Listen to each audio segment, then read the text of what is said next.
일전에도 말씀드렸지만은 이때는 녹음할 때 1억 장이라는 문구를 쓰고 다니기도 했는데요.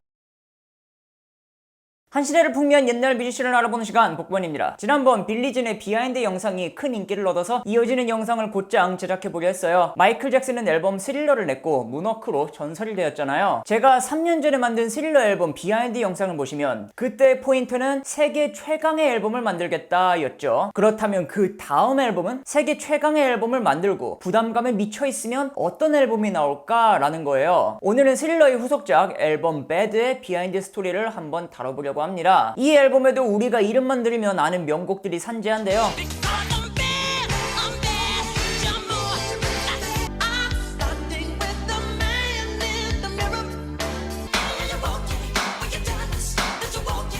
마이클 잭슨의 배드는 시작부터 초대형 프로젝트였고 그 과정은 앨범 공개 전까지는 소문만 무성할 뿐 극비였다고 하죠. 이 앨범은 판매량은 스릴러를 넘지 못했지만 무려 5개의 빌보드 1위곡을 매출하면서 또 다른 기록을 써냈습니다. 오늘은 이 당시 마이클이 배드를 만들 때의 과정과 그 전략을 한번 자세하게 알아보도록 할게요.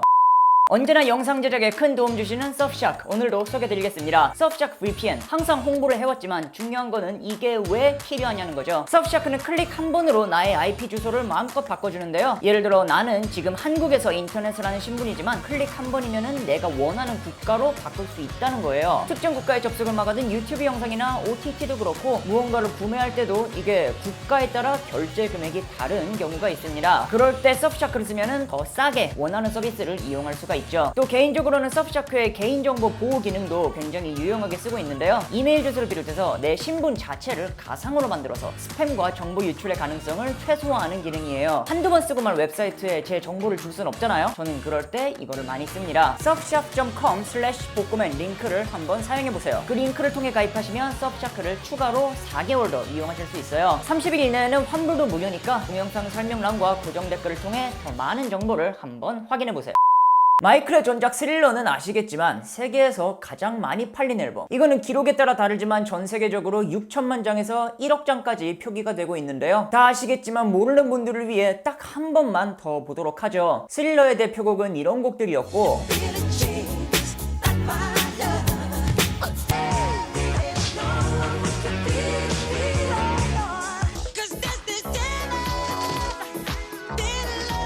마이클 잭슨은 80년대의 상징, 독보적인 원톱이 되었어요. 스릴러를 냈을 때 마이클의 나이는 고작 24살이었고요. 이거는 아직 나이는 창창한데 더 올라갈 데가 없다는 겁니다. 하지만 마이클의 성격상 새 앨범은 스릴러를 넘겨야 됐죠. 당연히 부담돼 죽겠는 겁니다. 일전에도 말씀드렸지만은 이때는 녹음할 때 1억 장이라는 문구를 쓰고 다니기도 했는데요. 그리고 코르크보드에는 큼지막하게 Only number one singers, 오직 1위 곡만 수록해야 한다는 문구를 써붙였대요. 1억 장과 오직 1위 곡이라는 그 목표를 위해 마이클은 앨범의 모든 정보를 숨기며 기대감을 극대화시켰죠. 이를 위해 마이클이 세운 방향성은 크게 두 가지였어요. 첫 번째로 스릴러의 성공 공식을 유지하면서 두 번째는 발전하고 달라진 모습 또한 보여줘야 했다는 것. 그래서 이전 앨범들과 다르게 이번에는 수록곡도 2곡을 빼고 전부 작곡을 마이클이 직접 했고요. 이 앨범은 자신의 의중이 더 많이 들어가게 됩니다. 그 의중을 대표적으로 드러내는 게 1번 트랙 배드였죠. 마이클은 이 곡에 분명한 목적이 있었고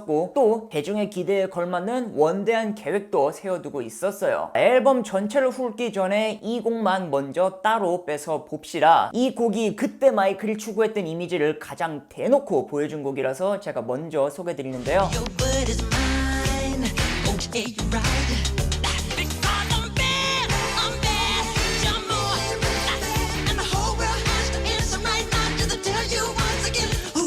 이때 마이클이 왜 배드를 썼을까? 마이클은 스릴러 이후 그냥 연예인 이상의 연예인 같은 절대적인 존재가 되었죠. 하는 거 하나하나가 주목을 받았는데 이게 여러모로 정상적인 관심은 아니었거든요. 예를 들어 반려 침팬지를 데리고 다니는 거나 아니면은 산소 챔버에 들어간 거나 사람들이 자기를 보고 이상한 잭슨이래요. 스테레오검에서는 당시 마이클이 인간 세계와는 동떨어진 이상하고 취약한 외계인의 느낌이었다고 말하는데요. 거기에 마이클은 유약하고 순한 이미지 또한 갖고 갖고 있었죠. 사실 그 순한 이미지는 일정 부분 사실이었고 마이클은 그 이미지를 bad를 통해서 깨려고 한 것. 이때 마이클은 bad를 무조건 BAD 대문자로만 쓰고 다녔다고 하거든요. 자신의 터프함을 강조하고 싶었고 또 초호화 제작진이 붙으면서 그 이미지를 성공적으로 만들어낸 마이클이었어요. bad의 뮤직비디오는 무려 18분짜리로 스릴러의 규모를 훌쩍 뛰어넘었습니다. 그리고 감독은 세상의 마틴 스콜세지, 그리고 각본은 스콜세지의 영화 컬러 오브 머니를 쓴 리처드 프라이스. I guess I'm proud of you, you know. See how hard you're working. Thanks. Foot still down. You smell the Vic Get off Rainfoot? of me, man. Stop it. Are you back?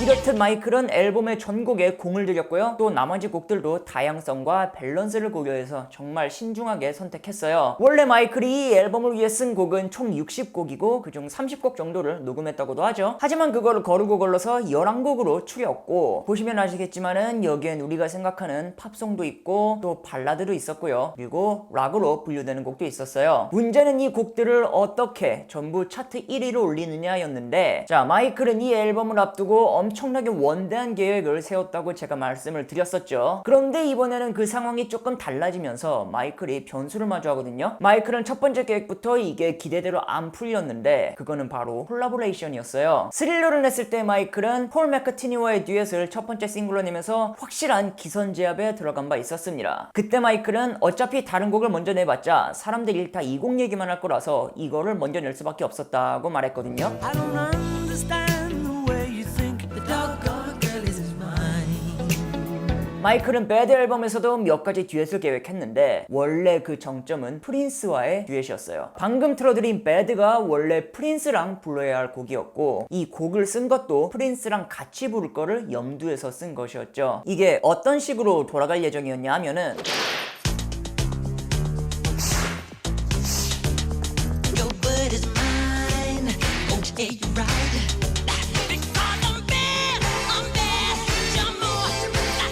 성사만 됐으면 정말 환상적이었을 텐데 하지만 스릴러 때와 다르게 이 협업은 무산된다. 프로듀서 퀸시 존스의 회상을 한번 들어보죠. 실제로 프린스는 마이클 측의 초청을 받고 마이클 집에서 한번 밥을 같이 먹었다고 하거든요. 그런데 이후 프린스는 마이클이 기르는 침팬지랑 뱀을 조금 구경하다가 이 말을 남기고 그대로 사라졌다고. 내 돈 필요 없잖아요? 어차피 히트할 건데 말이야. 이러고 사라졌다는 거죠. 먼 훗날에 프린스는 이 배드 거절의 이유를 두고 도입부의 Your Body's Mine 같은 가사를 누가 누구한테 하겠느냐 면서 이렇게 이유를 밝힌 바 있었어요. 또 다른 콜라보는 어떻습니까? 발라드 I Just Can't Stop Loving You의 경우는 여자 보컬이 필수적이었고 그래서 마이클은 처음엔 바브라 스트라이샌드를 생각했어요. 하지만 바브라는 노래가 안 어울린다면서 거절을 했고요. 이후에는 휘트니 휴스턴을 생각했지만 휘트니는 아예 음반사 선에서 이를 거절했죠. 왜냐하면 이 콜라보가 신보 판매에 오히려 악영향을 미칠까봐. 이거는 휘트니한테 몰리는 관심이 오히려 마이클 잭슨 때문에 분산될 수 있다는 그런 말일 거예요. 이는 아이러니하게도 마이클이 너무 독보적인 존재가 됐기 때문에 겪은 난관이었죠. 그리고 수록곡 전곡을 직접 만들겠다는 마이클의 목표 또한 딱 2곡이 비게 되면서 이루어지지는 못했어요. 정확하게는 써둔 곡은 많았지만 앨범에 맞는 2곡을 찾지 못한 거였죠. 이런 제작 과정에서의 갈증을 채워주는 2명이 바로 스티비 원더와 사이다 가렛이었습니다. 스티비 원더는 Just Good Friends라는 곡을 마이클 잭슨과 함께 부르면서 배드의 한 자리를 채워줬거든요. 이 곡은 배드 앨범 내에 있던 남이 쓴 2곡 중에 하나였는데요.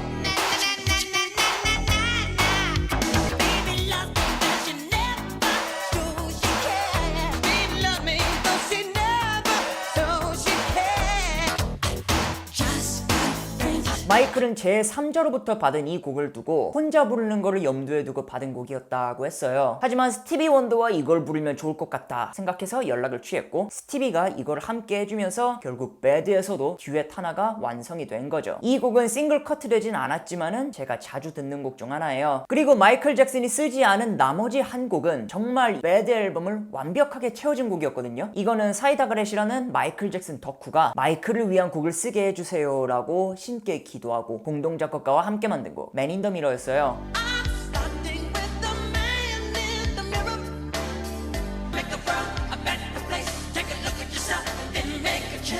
사이다 가렛은 퀸시 존스가 자기 사단에 두고 키우던 작곡가 중 한 명이었는데 이 퀸시가 작곡을 부탁할 때 전 세계를 움직일 앤썸 같은 곡을 원한다고 말했답니다. 하지만 그 장르는 자유로웠고 사이다는 고민을 하다가 노트에 적어둔 문구 중에 Man in the Mirror라는 아이디어를 꺼내게 되는 거죠. 사이다는 이렇게 말합니다. 마이클은 댄스 그루브의 마스터였고 나는 그가 가진 강점을 뛰어넘을 수 없었다. 그렇다면 나는 그가 중요하게 여길 만한 메시지를 전달해야 했다. 이거는 이 마이클이라는 사람을 완벽하게 파악한 곡이었지 않습니까? 퀸시 존스는 듣고 흡족해하며 이거를 마이클에게 전달. 그때까지 외부 작곡가 노래는 다 거절하던 마이클도 이거를 너무너무 좋아했대요. 이 곡은 녹음에 들어갈 때부터 예사롭지 않음을 모두가 직감했습니다. 자, 이런 썰까지 있을 정도였거든요. 배드의 발매를 앞두고 마이클 측은 펩시 광고 때 만난 조 피트카 감독과 뮤직비디오 작업을 하기로 했는데 이 감독과 원래는 맨 인 더 미러를 연출하는 쪽으로 얘기가 되고 있었대요. 그런데 어느 날 갑자기 마이클의 매니저가 감독한테 전화를 걸더니 이런 얘기를 하더라고. 생각해보니까 저희 그 맨 인 더 미러는 무조건 1등 할 곡이어가지고 좋은 뮤비가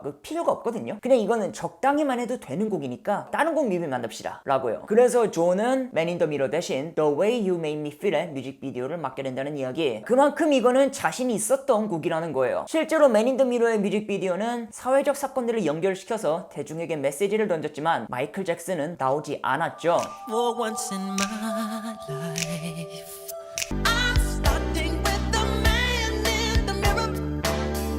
Oh, my sad, good, bad, and clever. Change.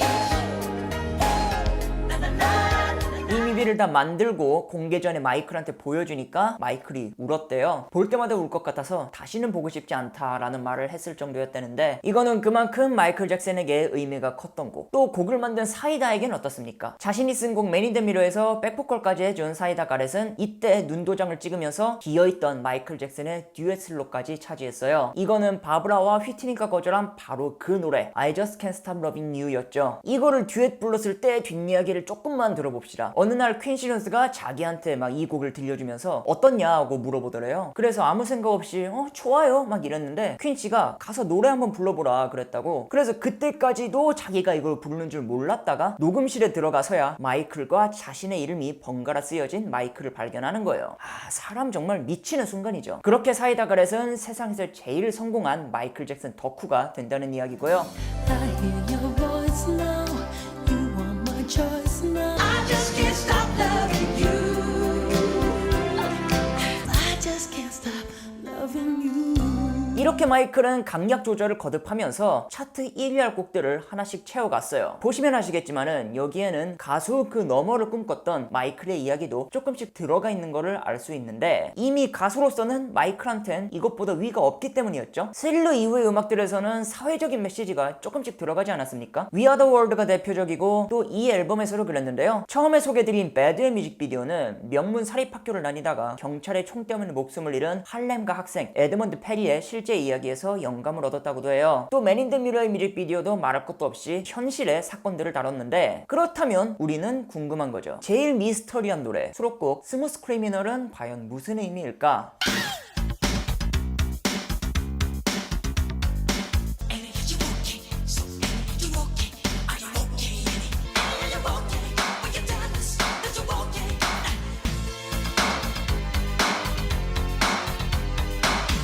이거는 마이클의 곡 중 가장 스토리라인이 명확하고 탄탄한 곡인데요. 이거를 이해하려면 88년에 나온 영화 문워커를 한번 이해하셔야 될 것 같아요. 가수 그 너머를 꿈꾼 마이클은 영화에도 욕심을 많이 보였고 이전에도 위즈나 캡틴 에어 같은 영화에 나온 바 있었죠. 하지만 이 문워커는 아예 마이클 잭슨이 각본을 쓴 마이클의 영화였거든요. 정확하게는 마이클 잭슨의 공연 장면 또 배드의 패러디 비디오를 비롯해 여러 가지 단편과 뮤직비디오를 합친 영화였고요. 그리고 이 영화의 기반은 스무스 크리미널이었는데 뮤비 자체가 영화의 일부고 반대로 말하면 또 영화의 일부를 뮤비로 가져온 겁니다. 이 영화를 보시면은 버려지고 폐허가 된 1930년대 나이트클럽 클럽 서티스라는 곳이 나오는데 마이클이 등장하자 그곳을 떠돌던 유령들이 되살아나는 설정인 거예요. 그리고 스무스 크리미널 뮤비가 끝난 뒤로도 마이클이 아이들을 악당으로부터 구하는 내용으로 쭉 연결이 됩니다. 이 곡은 이전에 마이클이 썼던 알 카포네라는 곡을 발전시킨 경우였는데 이것 또한 가수 그 너머를 꿈꾼 음악은 마이클의 일부라고 보셔도 될 듯해요. 보는 음악의 시대를 넘어서 아예 영화를 한 편 만들었던 마이클이고 그 스무스 크리미널은 스토리텔링의 핵심이었고요. 그리고 이 곡을 말하면 빠질 수 없는 린 댄스 또한 문워크를 가르쳤다는 제프리 데니얼 그리고 안무가 빈센트 패터슨이 협업하여 만든 결과물이었습니다.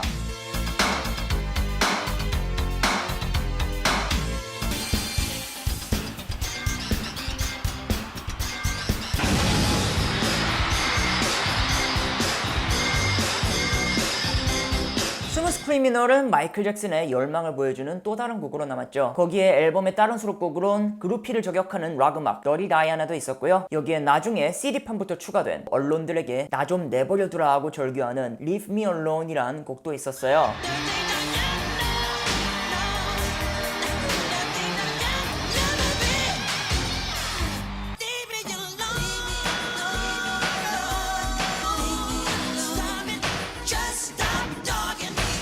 이렇게 1987년 8월 31일 마침내 발매된 앨범 배드의 결과물을 한번 봅시다. 마이클은 스릴러 때와 비슷한 전략으로 차트를 공략했어요. 처음에는 듀엣곡으로 예열을 시켰고 그리고 메인 DC를 두 번째 싱글로 내놨고요. 이어서 세 번째, 네 번째 싱글로 계속 이어졌습니다. 미국에서 총 7개의 곡이 싱글로 나왔는데 당시 음반사는 역대 최대 규모의 홍보에 들어갔죠. 초대형 규모의 월드 투어 또한 이때 처음 진행했고요. 사이다 가렛과 함께한 첫 번째 싱글은 당연히 마이클의 복귀작이니까 빌보드 1위, 그리고 두 번째 싱글 배드는 메인 디쉬였으니 당연히 빌보드 1위, 그리고 세 번째 싱글 The Way You Make Me Feel까지 1위를 차지했죠. 조 피트카 감독이 맨 인 더 미러 대신 연출한 뮤비가 이거였는데 그거는 옳은 선택이었고요.